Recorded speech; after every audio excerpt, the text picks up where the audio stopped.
ইউসুফ ডাক দিয়ে কয়, ভাই এই যুবকের আমি এত দিলাম কেন জানো? আমি তো সেই ইয়তীম, আমি সেই অসহায় ইউসুফ। আজকে 40 বছরের উপরে হইল বাবার চেহারা দেখতে পারি। দুনিয়াতে আসার পর যেই বছর আমি দুনিয়াতে আসছি তার পরের বছর আমার ছোট ভাই বিনিয়ামিন জমিনের মধ্যে আসছে।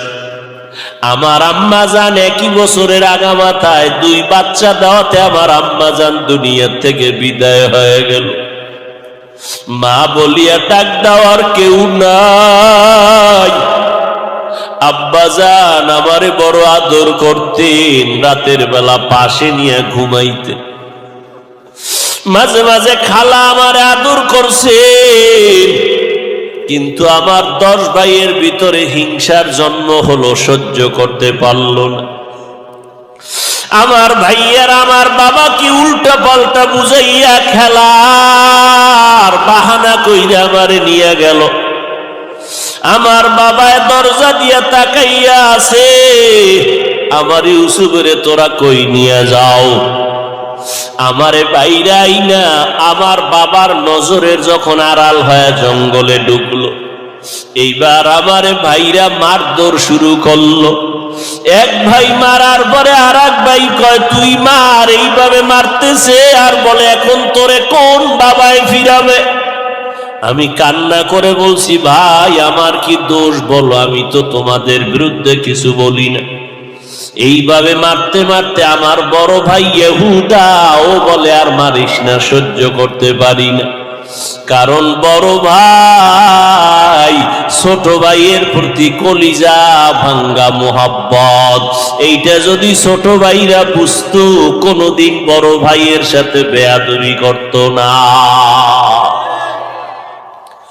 অনেক ফ্যামিলিতে বড় ভাই লেখাপড়া করতে পারে না, ছোট ভাইরা অনেক লেখাপড়ার সুযোগ পায়। কারণ দেখা যায় বাবা মা বুড়া হয়ে গেছে, এখন যদি বড় ভাই লেখাপড়া করে কামাই রুজি করার কেউ নাই।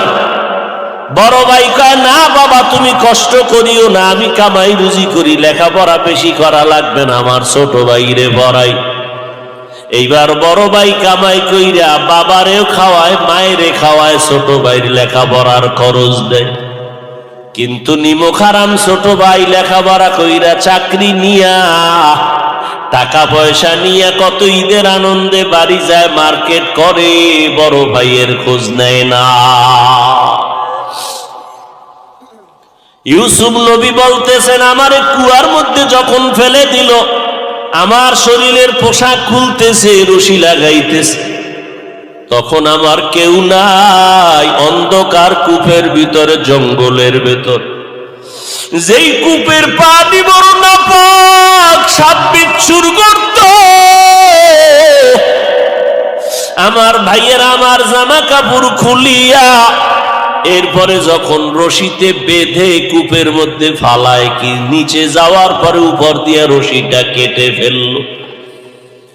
ওদিকে আমার আল্লাহ ডাক দিয়ে কয়, জিবরাইল জলদি করে যাও, জান্নাতি পোশাক আমার ইউসুফের পরায় দাও, আর ওই কূপের নাপাক পানি যেন ইউসুফের গায়ে না লাগে, একটা জান্নাতি পাথর তার পায়ের নিচে ধরে দাও।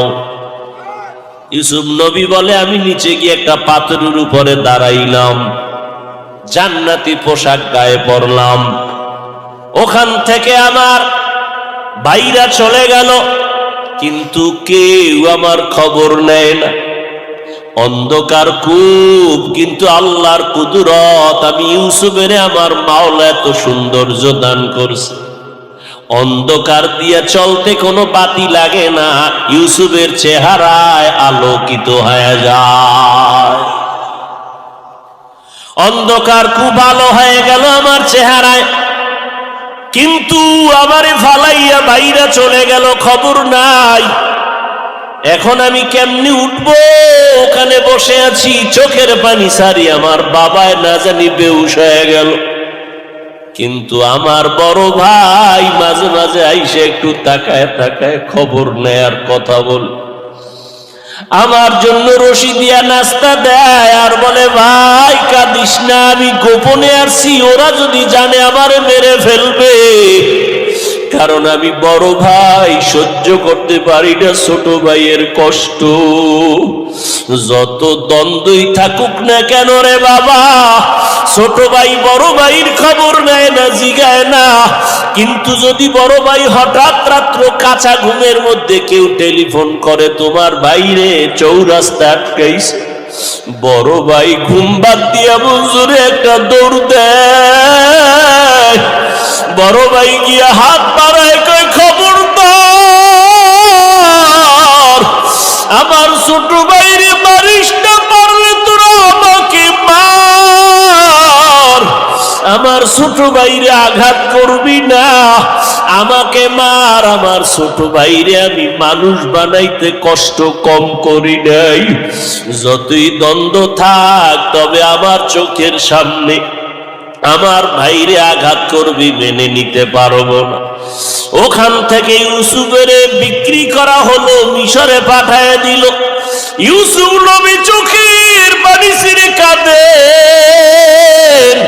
ওই বাবারে বাবা বলিয়া ডাকতে তো আর পারলাম না, আমারে মিশরের বাজারে বিক্রি করার পর গোলাম বানায় দেওয়া হলো। এক পর্যায়ে জুলাইখার অভিযোগে আমারে জেলখানায় নেওয়া হলো। ওই জেলখানার থেকে আমার কেউ নাই, আমার বিরুদ্ধে অপবাদ দেওয়া হলো। জুলাইখা আমার বিরুদ্ধে তার স্বামী আজিজে মিসরের কাছে অভিযোগ দিয়েছে। ও এলাকার মুসলমান, ইউসুফ নবী চোখের পানি ছেড়ে কয় এই যুবক, ওই সময় জুলাইখার স্বামী আমাকে বলছিল ইউসুফ তুমি সত্যবাদী, তার সাক্ষী কি?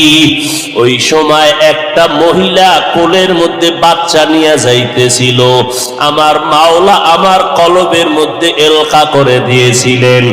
আমি সাথে সাথে বাচ্চাটাকে ইশারা করলাম, আমি ইউসুফ সত্যবাদী না মিথ্যাবাদী বাচ্চা তার নির্ণয় করবে। ওই বাচ্চা মায়ের কোলে থাকার পর বাচ্চা নির্ণয় করে দিল, একটা স্কেল দিয়ে দিল। বাচ্চা ডাইরেক্ট বলে না ইউসুফ ভালো, মহিলা জুলাইখা খারাপ। এইটা ডাইরেক্ট বললে বাচ্চা সন্দেহ করতে পারে। ওই বাচ্চাটা একটা স্কেল দিয়ে দিল, ইউসুফ নবীর গায়ের জামা, এই স্কেলটা দিয়া মাপ দাও। পেছনে যদি জামাটা ছেঁড়া থাকে তো মনে করবা জুলাইখা দোষী, ইউসুফের জামা সামনে দিয়া যদি ছেঁড়া থাকে তো ইউসুফ দোষী। স্কেলটা দেওয়ার মাত্র ওই বাদশা তাকায় দেখে পেছন দিক দিয়া জামা অংশ ছেঁড়া। জুলাইখার এই অপমানজনক মিথ্যা অপবাদ জুলাইখার স্বামী ফেললো।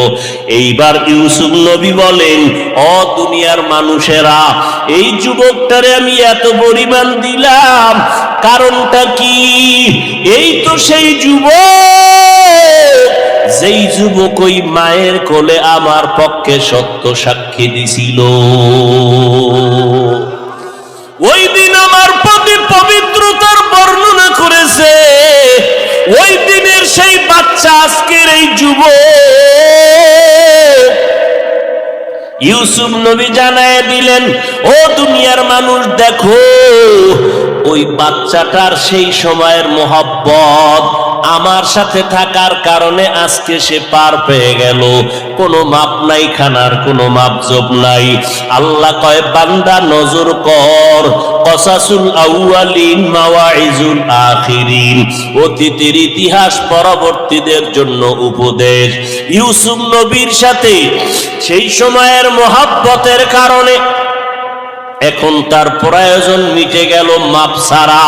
ও দুনিয়ার মানুষ, দুনিয়াতে থাকিয়া মাকে দাও, বাবাকে দাও, মায়া মোহাব্বত স্ত্রী পরিবারের দাও, কিন্তু আসল মোহাব্বত আমি মাওলার মধ্যে যদি সীমাবদ্ধ রাখতে পারো, ইউসুফের মোহাব্বতে যদি সময় মতো মাপ ছাড়া খানা পায়, আমি মাওলার অন্তরে তো মায়া 99 গুণ বেশি।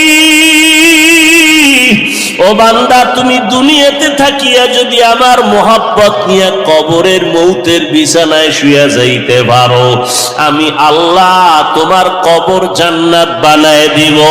হাসরের ময়দানে আমি আল্লাহ তোমাকে বিনা হিসাবে জান্নাতে পাঠায় দিব।